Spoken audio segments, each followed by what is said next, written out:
दोस्तों जनरली अगर हम लोग देखें तो ऑस्ट्रेलिया के बारे में थोड़ी सी इंफॉर्मेशन कम है इंडियन टूरिस्ट में कंपेयर टू यूरोप, यूएस या और भी कोई डेस्टिनेशन वर्ल्ड वाइड।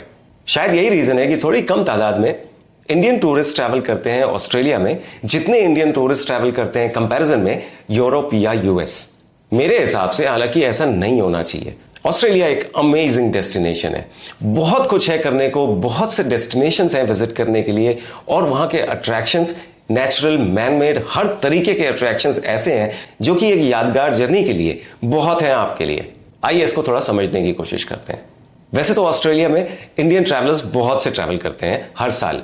आमतौर पे जब वो जाते हैं तो ये एक लॉन्ग हॉल हॉलिडे है जिसमें कि 10 से 15 दिनों तक की उनकी एक आइटनरी होती है। अगर आपको कहा जाए तो आप एक महीना भी स्पेंड कर सकते हैं ऑस्ट्रेलिया में और फिर भी एक टाइम कम पड़ जाएगा आपको। लेकिन जब कोई भी एक टूरिस्ट ट्रैवल करता है उसका एक लिमिटेड बजट होता है और उसके पास में एक लिमिटेड टाइम होता है जिसमें वो ट्रैवल कर सकते हैं। हालांकि कुछ बातें हैं जिसको अगर आप देखेंगे वन बाय वन आपको लगेगा कि ये एक बहुत ही आसान डेस्टिनेशन है और आपको यहां पे जरूर जाना चाहिए। स्टार्ट करते हैं कनेक्टिविटी से। दोस्तों इंडिया से आप डायरेक्ट फ्लाइट लेके भी ऑस्ट्रेलिया ट्रैवल कर सकते हैं। अगर आप डायरेक्ट फ्लाइट नहीं भी लेना चाहते किन्हीं वजहों से, आपके पास में कई ऐसे ऑप्शन हैं जैसे Singapore Airlines, Malaysian Airlines, Thai Airways, जो कि बहुत ही कन्वीनियंट कनेक्शन देते हैं ऑस्ट्रेलिया के हर सिटी के लिए।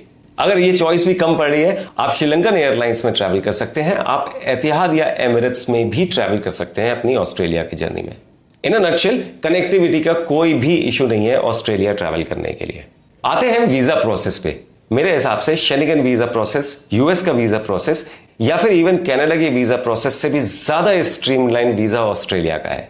ऑस्ट्रेलिया की वीजा एप्लीकेशन जब आप कर रहे हैं, एक्चुअली में आपको अपनी कुर्सी से भी उठने की जरूरत नहीं है। ये वीजा कंप्लीटली ऑनलाइन है, आपको कोई बायोमेट्रिक्स नहीं देना, आपको कोई इंटरव्यू नहीं देना है, आपको किसी फैसिलिटेशन सेंटर में जाने की जरूरत नहीं है अपने बायोमेट्रिक डिटेल्स देने के लिए या फिर इंटरव्यू देने के लिए।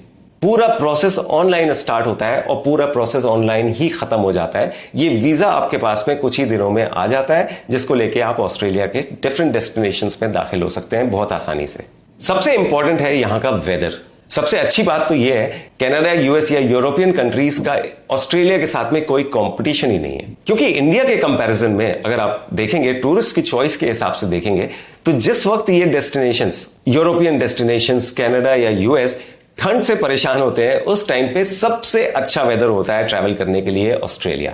इनफैक्ट लॉन्ग हॉल डेस्टिनेशंस के लिए इंडियन टूरिस्ट के पास ये सबसे अच्छी चॉइस है अगर आप ऑस्ट्रेलिया ट्रैवल करना चाहते हैं between the months of October and March. वैसे और मंथ्स में भी आप वहां पे आराम से जा सकते हैं बिकॉज ऑस्ट्रेलिया बहुत बड़ा है। अगर आप डिसाइड करते हैं ऑस्ट्रेलिया जाने के लिए, आपकी एक आइटनरी 10 से 15 दिन की होनी चाहिए मिनिमम। इसका रीजन यही है बिकॉज जब आप ऑस्ट्रेलिया पहुंचते हैं आप वहां पे कम से कम 4 या 5 सिटीज में जाते हैं। हर सिटी में आपको 3 से 4 दिन वहां पे स्पेंड करने होते हैं और आप इन सारे सिटीज के बीच में फ्लाई करते हैं। आगे इस बात को और डिटेल में समझेंगे। आइए बात करते हैं उन डेस्टिनेशंस की ऑस्ट्रेलिया में जहां आपका जाना बहुत जरूरी है। स्टार्ट करते हैं ऊपर से। सबसे पहला डेस्टिनेशन है केन्स। केन्स मशहूर है द ग्रेट बैरियर रीफ के लिए और रेन फॉरेस्ट के लिए। दोनों ही नेचुरल अट्रैक्शंस हैं और आपका यहां जाना बहुत ही जरूरी है अगर आप अपनी जर्नी में नेचर के करीब होना चाहते हैं। अराइवल का दिन, डिपार्चर का दिन और 2 या 3 साइट सीइंग्स के दिन के साथ में अगर आप देखेंगे तो आपको केन्स में कम से कम 3 दिन रहना बहुत जरूरी है। केन्स के बाद आता है नेक्स्ट डेस्टिनेशन हमारा, वो है गोल्ड कोस्ट। आप जानते होंगे दोस्तों, सर्फर्स पैराडाइज की वजह से गोल्ड कोस्ट पूरी दुनिया में मशहूर है।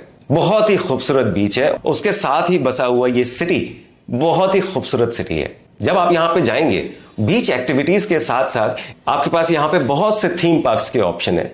यहाँ पे वाइल्ड लाइफ भी बहुत इंपॉर्टेंट है, जहां एक्चुअली में आप कोला के साथ में एक पिक्चर ले सकते हैं। इसके बियॉन्ड नाइट लाइफ अमेजिंग है और दुनिया भर का खाना पीना यहाँ पे मौजूद है। दोस्तों गोल्ड कोस्ट के beaches, theme parks, wild life, night life और यहाँ का एटमॉस्फेयर एब्जॉर्ब करने के लिए आपको यहाँ पे भी कम से कम 3 से 4 दिनों की जरूरत होती है। इसके बाद नेक्स्ट डेस्टिनेशन है दोस्तों सिडनी। अगर कोई इंडियन टूरिस्ट ऑस्ट्रेलिया जा रहा है तो ऐसा कभी भी नहीं हो सकता कि वो सिडनी ना जाए।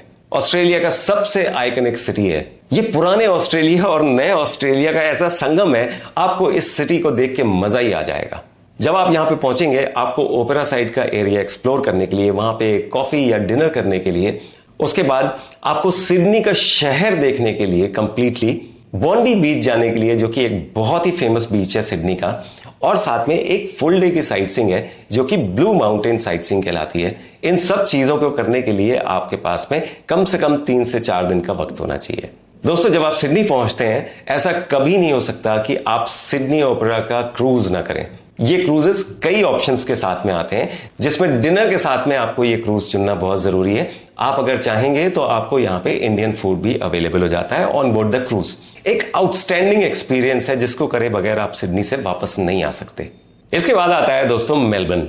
शायद ही ऐसा कोई इंडियन हो जिसको मेलबर्न के बारे में नहीं पता हो। जब आप यहाँ पे ट्रैवल करेंगे, इस खूबसूरत शहर को देखना आपके लिए बहुत जरूरी है। आप यहाँ के मेलबर्न क्रिकेट ग्राउंड में जाके एक टूर भी लेते हैं, जिस टूर में आपको इस मेलबर्न क्रिकेट ग्राउंड के सारे एस्पेक्ट्स को करीब से देखने का मौका मिलता है। उसके बाद में यहाँ पे एक इंपॉर्टेंट साइटसीइंग है जिसको हम कहते हैं फिलिप आइलैंड टूर। इस टूर में वैसे तो बहुत से अट्रैक्शन है, लेकिन सबसे इंपॉर्टेंट है पेंगुइन परेड देखना।